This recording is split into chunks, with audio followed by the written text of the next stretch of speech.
Israel, America और Iran के साथ जंग में रूस पूरी तरह से ईरान के साथ एक तरह से खड़ा नजर आया है।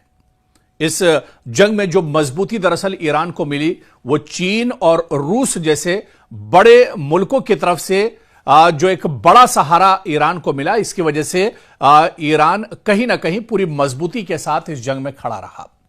और अब जब जंगबंदी चल रही है, जब अमेरिका लगातार धमकियों का सहारा ले रहा है, जब अमेरिकी सदर डोनाल्ड ट्रंप लगातार प्रेस कॉन्फ्रेंस कर रहे हैं और ईरान को धमकाने की, ईरान को डराने की कोशिश की जा रही है, ऐसे में ईरान ने अब एक ट्रंप कार्ड दरअसल खेला है और डोनाल्ड ट्रंप और अमेरिका के खिलाफ ये ट्रंप कार्ड दरअसल चला है ईरान ने। और वो ट्रंप कार्ड दरअसल ये है कि जहां अमेरिका ये चाहता था कि पाकिस्तान के जरिए से पाकिस्तान को सालिस बनाकर इस मसले को हल किया जाए, ईरान को बातचीत की टेबल पर लाया जाए, वहीं पर ईरान ने यह साफ कर दिया है। ईरान के वजीर खारजा दरअसल इस्लामाबाद पहुंचे थे, अब्बास अराक्ची, और वहां पर उन्होंने साफ कर दिया कि अमेरिका के साथ यानी आमने सामने अब कोई डील अमेरिका के साथ नहीं होगी। यानी ईरान चाहता है, क्योंकि ईरान को अमेरिका पर भरोसा नहीं है और शुरू से अमेरिका ने भी ईरान को अपने कॉन्फिडेंस में नहीं लिया है, लगातार धमकियों का सहारा दरअसल डोनाल्ड ट्रंप ले रहे हैं। इसी वजह से अब ईरान ने भी आगे से चलते हुए यह साफ कर दिया है कि अमेरिका के साथ आमने सामने की अब कोई बातचीत ईरान दरअसल नहीं करेगा, कोई समझौता, कोई डील अब अमेरिका के साथ आमने सामने नहीं होगी, बल्कि अब अगर कोई डील होगी तो वो सालिस के जरिए से होगी। फिर ईरान ने सालिस किसको बनाया है? आप देखिए कि पाकिस्तान पहले से सालिस का किरदार अदा कर रहा है, तो वहीं पर अब दरअसल मास्को भी पहुंचे हैं ईरान के वजीर खारजा अब्बास अराक्ची और रूस के सदर व्लादिमीर पुतिन। इसके अलावा रूस के वजीर खारजा लारोव से उन्होंने लंबी बातचीत की है, मीटिंग की है, जो शर्तें ईरान की हैं वो दरअसल रखी है और किस तरह से अमेरिका पर दबाव डाला जा सकता है, यह दरअसल बताने के लिए रूस का यह दौरा काफी है। और सिर्फ अब्बास अराक्ची ने सिर्फ पाकिस्तान या रूस का दौरा नहीं किया है, बल्कि वो मस्कत यानी ओमान भी गए हैं और ओमान में भी उन्होंने दरअसल वहां पर भी बातचीत की है। यानी ईरान जिस तरह से अब इस डील को दरअसल करना चाह रहा है, मुज़ाकरात करना चाह रहा है, वो दरअसल कुछ बड़ी ताकतों को बीच में रख के करना चाह रहा है, ताकि अमेरिका जब भी बातचीत करता है बीच में धोखा दरअसल देता है, तो ऐसे में अमेरिका की चालाकी, अमेरिका के प्रोपेगेंडे और उसके धोखे से बचने के लिए ईरान ने खुद एक बड़ी पहल की है और इस बातचीत के बीच में न सिर्फ पाकिस्तान बल्कि रूस और ओमान को भी अब ईरान अपने साथ रख रहा है। और इसी वजह से आप देखिए कि हंगामी तौर पर ईरान के वजीर खारजा अब्बास अराक्ची ने इस्लामाबाद, मास्को और इसके अलावा मस्कत का दौरा किया और यह हंगामी दौरा है, जहां पर रूस के सामने, पाकिस्तान के सामने और ओमान के सामने उन्होंने अपनी जो डील है, जो शर्तें हैं, वो एक तरह से रख दी हैं। और ईरान ने यहां पर भी साफ कर दिया है कि अमेरिका के साथ कोई आमने सामने की बातचीत नहीं होगी, क्योंकि अमेरिका पर भरोसा नहीं किया जा सकता है। इस वजह से अब जो बातचीत होगी वो दरअसल रूस के साथ मिलकर होगी, ओमान के साथ मिलकर होगी और पाकिस्तान जब टेबल पर होगा तब यह बातचीत होगी। यानी ईरान यह चाहता है कि सालिस के साथ यह एक बातचीत की जाए, ताकि अमेरिका फिर अपने किए हुए किसी वादे से पीछे न हटने पाए, अमेरिका कोई प्रोपेगेंडा न करने पाए। इस वजह से दरअसल ईरान ने यह ट्रंप कार्ड एक तरह से चल दिया है। और अब कहीं ना कहीं जिस तरह से अब्बास अराक्ची ने इस्लामाबाद, उसके बाद मास्को और फिर मस्कत का दौरा किया है, ऐसे में यह डोनाल्ड ट्रंप के लिए बहुत बड़ा झटका है, इजराइल के लिए बड़ा झटका है। अमेरिका दरअसल इस तरह से सोच भी नहीं पा रहा था, जहां से अब पहले से ही एक पहल ईरान ने कर दी है। यानी अब जब ईरान और अमेरिका के दरमियान बातचीत होगी तो वहां पर दुनिया की कई बड़ी ताकतें मौजूद होंगी, वो दरअसल गवाह होंगी कि क्या बातचीत हो रही है, किन किन शराइत पर बातचीत हो रही है, किस किस पॉइंट पर सहमति बन रही है, रजामंदी हो रही है। तो ये तमाम चीजें अब दरअसल मास्को यानी व्लादिमीर पुतिन के सामने भी होंगी, इसी तरह से ओमान के सामने होंगी और फिर इस्लामाबाद में आसिम मुनीर और शहबाज शरीफ के सामने भी तमाम चीजें एक तरह से होंगी, क्योंकि पाकिस्तान अमेरिका के दबाव में काम कर रहा है, ये जग जाहिर है। पाकिस्तान जो ईरान से अमेरिका की मुज़ाकरात पर लाना चाहता है, वो डोनाल्ड ट्रंप के दबाव में लाना चाह रहा है, और इस बात को ईरान भी दरअसल बहुत अच्छे से समझ रहा है। तो इसी वजह से ईरान भी पाकिस्तान पर उतना भरोसा नहीं कर रहा है। इसी वजह से ओमान को और फिर रूस को एक तरह से ईरान ने अब इस बातचीत के बीच में डाला है, यानी अब ये सालिस का किरदार अदा करेंगे। ऐसे में अब डोनाल्ड ट्रंप दरअसल तिलमिलाए हुए हैं, बहुत परेशान हैं, क्योंकि रसा जैसी बड़ी ताकत अब कहीं ना कहीं इस बातचीत में शामिल हो रही है। तो ऐसे में अब डोनाल्ड ट्रंप का अगला कदम क्या होता है, अमेरिका का अगला कदम क्या कुछ होगा, यह देखना बहुत अहम होगा। लेकिन बातचीत में भी एक तरह से ईरान ने मैदान कहीं ना कहीं मार लिया है। मशरिक़ वस्ता में हालात भले ही पटरी पर लौट रहे हों, लेकिन कशीदगी अभी भी बरकरार है, क्योंकि मुस्तकिल जंगबंदी हुई नहीं है। सिर्फ और सिर्फ एक तरह से अभी कहीं ना कहीं सीज फायर चल रहा है, यानी वक्ती तौर पर जंगबंदी का दौर चल रहा है। लेकिन इस बीच ईरान ने अमेरिका को बहुत बड़ी वार्निंग दी है। ईरान लगातार दरअसल बातचीत करना चाह रहा है, बातचीत के टेबल पर आना चाह रहा है, और ऐसे में वो चाह रहा है कि अमेरिका भी खुले दिल के साथ आए, क्योंकि अभी तक जो बातचीत हुई है उसमें अमेरिका की नीयत दरअसल साफ नहीं दिख रही है, और अमेरिका भी दरअसल इजराइल के दबाव में ये तमाम चीजें कर रहा है। डोनाल्ड ट्रंप के जो बयानात हैं उससे भी यह जाहिर हो रहा है कि अमेरिका की कहनी और करनी में दरअसल फर्क है, और इसे ईरान दरअसल बहुत अच्छे से समझ रहा है। और इस बीच आपको बता दें कि ईरान ने अब एक तरह से बड़ा हमला अब अमेरिका पर किया है, डोनाल्ड ट्रंप पर किया है, और ईरान के वजीर खारजा अब्बास अराक्ची ने साफ साफ अंदाज में, दो टूक अल्फाज में कहा है कि ईरान दरअसल किसी तरह की पाबंदी, किसी तरह की धमकी, किसी तरह की जोर जबरदस्ती से डरने वाला नहीं है, क्योंकि ईरान दरअसल पहले ही पिछले 40 सालों से लगातार इस तरह की पाबंदियों को झेलता रहा है। तो ईरान दरअसल इन तमाम चीजों का आदी रहा है, और ईरान पर इन तमाम चीजों का कोई असर पड़ने वाला नहीं है। आप लाख पाबंदियां ईरान के ऊपर लगा लीजिए, लाख तरीके से उस पर दबाव बना लीजिए, लाख धमकियां आप दे दीजिए, लेकिन ईरान पर इसका कोई असर नहीं होगा। और इस बीच ईरान के वजीर खारजा आराक्ची ने कहा है कि अगर अमेरिका हद से आगे बढ़ता है तो फिर आखिरी जो बड़ा दांव होगा वो ईरान खेलने पर एक तरह से मजबूर हो जाएगा।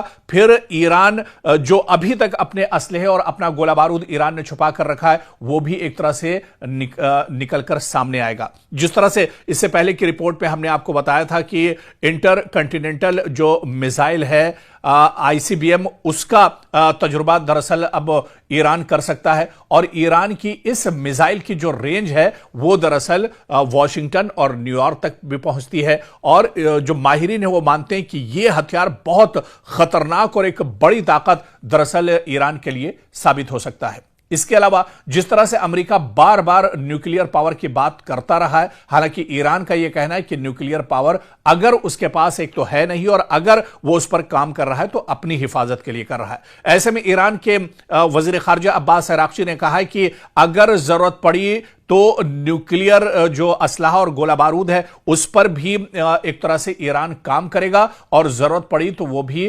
अमेरिका के ऊपर ईरान एक तरह से आजमा सकता है। अगर पानी सर के ऊपर चला जाता है तो फिर यह कदम ईरान उठाने पर एक तरह से मजबूर हो जाएगा। आप देखिए कि इस जंग में न तो जंग की हालत में ईरान अमेरिका से पीछे रहा है, मैदान में भी एक तरह से ईरान अमेरिका से कहीं पीछे नहीं रहा है। जहां पर अमेरिका और इजराइल ने बड़े पैमाने पर तेहरान और ईरान के दूसरे हिस्सों पर बड़े हमले किए, हजारों लोग मारे गए, बड़े पैमाने पर जानी और माली नुकसान हुआ, तो वहीं पर ईरान ने भी मुंहतोड़ जवाब दिया। मशरिक़ वस्ता में जहां भी ईरान का इंफ्रास्ट्रक्चर, ईरान का अमेरिका का जहां पर तंसीब बात उनके हैं, उनके एयरबेस हैं, उनको बड़े पैमाने पर ईरान ने नुकसान पहुंचाया। इसके अलावा इजराइल के अंदर अलग अलग इलाकों में जो बड़े शहर हैं वहां पर ईरान ने बड़े पैमाने पर इजराइल को भी नुकसान पहुंचाया। तो जंग के मैदान में भी ईरान लगातार डटा रहा, और जब बारी मुज़ाकरात की और बातचीत के टेबल पर आई तो वहां पर भी ईरान एक तरह से अमेरिका और इजराइल के मुकाबले में 20 नजर आया। बातचीत में भी अमेरिका दरअसल पूरा प्रोपेगेंडे का सहारा लेता रहा, लेकिन ईरान पूरे खुले दिल के साथ आया, और इसी वजह से, क्योंकि अमेरिका के प्रोपेगेंडे की वजह से कहीं ना कहीं जो बातचीत है वो एक तरह से ईरान और अमेरिका के बीच में नहीं बन पाई। पहले दौर की बातचीत इस्लामाबाद में बेनतीजा रही, दूसरे दौर की बातचीत होने की उम्मीद थी लेकिन वो टेबल पर नहीं पहुंच पाए। लेकिन अब आगे से चलते हुए ईरान ने अमेरिका की जो चालाकी है उसे भांपते हुए ईरान ने इस बातचीत में रूस, ओमान और इसी तरह से पाकिस्तान को शामिल कर लिया है। और ईरान के वजीर खारजा अब्बास अराक्ची ने रूस, मस्कत और इसके अलावा इस्लामाबाद का ताबड़तोड़ दौरा किया है ताकि इसका असर अमेरिका पर पड़ सके। और इन्हीं दौरों के बीच में ईरान के वजीर खारजा अब्बास अराक्ची ने बड़ा बयान दिया कि अगर जरूरत पड़ी तो ईरान अपने सबसे खतरनाक हथियार का इस्तेमाल भी इस जंग में करेगा। ऐसे में दरअसल ईरान नहीं चाहता है कि जंग आगे बढ़े या जंग के जो असरात हैं वो पूरी दुनिया पर हों। ऐसे में अमेरिका को बातचीत के टेबल पर आना चाहिए। खुले दिल से अगर बातचीत होगी, किसी तरह की कोई बदनीयती नहीं होगी अगर बातचीत में, तो वो बातचीत करने के लिए तैयार हैं। जो शराइत ईरान की है, अमेरिका उन शराइत को मान ले तो बात एक तरह से बन सकती है। तो ऐसे में एक बार फिर से ईरान ने अमेरिका को बड़ी वार्निंग दी है, और कहीं ना कहीं इस वार्निंग की वजह से जो अभी तक की सूरत हाल रही है, इन तमाम चीजों को देखते हुए यह कहा जा सकता है कि इस जंग में ईरान अभी भी कहीं ना कहीं एक मजबूती के साथ खड़ा है। लेकिन आगे का रद्द अमल, आगे का एक्शन प्लान जो है अमेरिका का क्या कुछ होगा, यह देखना बहुत अहम होगा।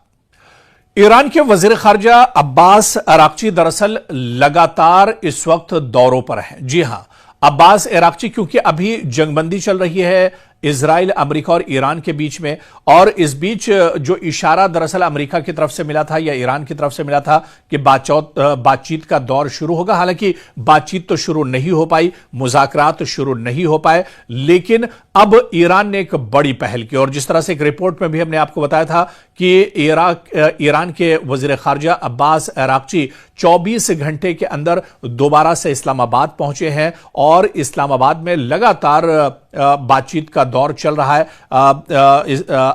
पाकिस्तान के जो आर्मी चीफ हैं और पाकिस्तान के वजीर आजम शहबाज शरीफ, उनके साथ लगातार ईरान का जो वफ्द है वो बातचीत कर रहा है। और फिर इस्लामाबाद से अब अब्बास अराक्ची रूस पहुंचे हैं, और रूस में भी रूस के सदर व्लादिमीर पुतिन से वो मुलाकात करेंगे। और उनकी इस मुलाकात पर दरअसल पूरी दुनिया की निगाहें टिकी हुई हैं जब अब्बास अराक्ची रूस के सदर व्लादिमीर पुतिन से मुलाकात करेंगे। और यह मुलाकात दरअसल कई मानों में बहुत अहम मानी जाती है। रूस दरअसल इस पूरी जंग के बीच ईरान के साथ रहा है। रूस दरअसल बीच बीच में यह भी कहता रहा है कि जंग रुकनी चाहिए, बातचीत के जरिए ही मसला हल होना चाहिए। तो ऐसे में अब अब्बास अराक्ची जो दुनिया की एक और बड़ी ताकत है यानी रूस, वहां के सदर व्लादिमीर पुतिन से मुलाकात करेंगे। और इस मुलाकात पर पूरी दुनिया की निगाहें तो होंगी ही, लेकिन डोनाल्ड ट्रंप की निगाहें भी इस मुलाकात पर टिकी होंगी। और इसके अलावा दरअसल अब क्या कुछ बातचीत होती है, क्योंकि जो माहिरीन और एक्सपर्ट हैं वो बताते हैं कि अब्बास अराक्ची यानी ईरान की जो शर्तें हैं इस जंग को रोकने के लिए, मुस्तकिल तौर पर जंग को रोकने के लिए जो शर्तें ईरान की है, उन शराइत को लेकर दरअसल अब रूस पहुंचने वाले हैं, जहां पर वो रूस के सदर व्लादिमीर पुतिन से मुलाकात करेंगे। और इस मसले को, इस जंग को मुस्तकिल तौर पर खत्म करने के लिए कोई बीच का रास्ता निकालने के लिए एक तरह से बातचीत हो सकती है।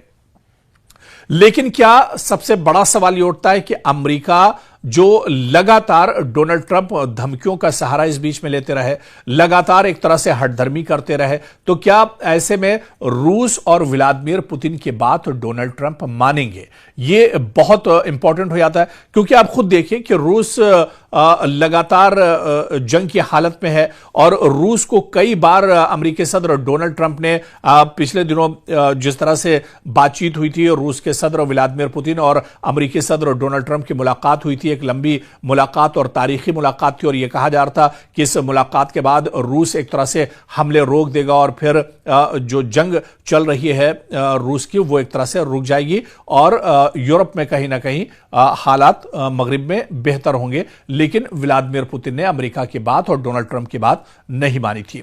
अब जब ईरान एक तरह से रशा पहुंचा है और यहां पर व्लादिमीर पुतिन से ईरान के वजीर खारजा अब्बास अराक्ची की बातचीत होगी, क्या रूस जब फिर अमेरिका से अपील करेगा, दरख्वास्त करेगा डोनाल्ड ट्रंप से, क्या डोनाल्ड ट्रंप पुतिन की बात को मानेंगे, रूस की बात को मानेंगे?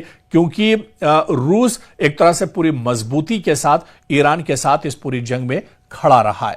तो ऐसे में अब इस पूरी मुलाकात पर दुनिया की निगाहें टिकी हुई हैं। क्या कुछ ईरान का पैगाम होगा, ईरान का मसवदा, क्या कुछ ईरान की शराइत हैं जिनको लेकर ईरान के वजीर खारजा अब्बास अराक्ची व्लादिमीर पुतिन से मुलाकात करेंगे, रूसी सदर से मुलाकात करेंगे और तमाम चीजें उनके साथ रखेंगे, साझा करेंगे? यानी अब दरअसल रूस भी एक सालिस का किरदार अदा कर सकता है ईरान और अमेरिका के इस जंग के बीच में। लेकिन इस बीच अमेरिकी सदर डोनाल्ड ट्रंप का भी बयान आया है। उन्होंने कहा है कि एक बार फिर उन्होंने उम्मीद जताई है कि बातचीत का दौर शुरू होगा और बहुत जल्दी जो जंग है इसका खात्मा एक तरह से किया जाएगा, क्योंकि अभी सीजफायर है, मुकम्मल जंगबंदी नहीं हुई है। लेकिन डोनाल्ड ट्रंप का जो बयान आया है, उन्होंने उम्मीद जाहिर की है कि बहुत जल्द ये जंग एक तरह से मुस्तकिल तौर पर खत्म होगी। यानी इस बयान से एक तरह से इशारा मिल रहा है कि पाकिस्तान और रूस और मस्कत जो बातचीत होगी, जो शराइत ईरान की होंगी, वो एक तरह से अमेरिका के सामने रखेंगे और हो सकता है कि अमेरिका इन शराइत को अगर मान लेता है तो मशरिक़ वुस्ता में जंग पर फुल स्टॉप लग सकता है और जंग पूरी तरह से खत्म हो सकती है। लेकिन पूरी दुनिया की निगाहें एक तरह से मास्को पर टिकी होंगी, जहां पर ईरान के वजीर खारजा अब्बास अराक्ची और रूस के सदर व्लादिमीर पुतिन की मुलाकात होगी। क्या कुछ बातचीत होती है, बातचीत किस नतीजे पर पहुंचती है, यह देखना अहम होगा।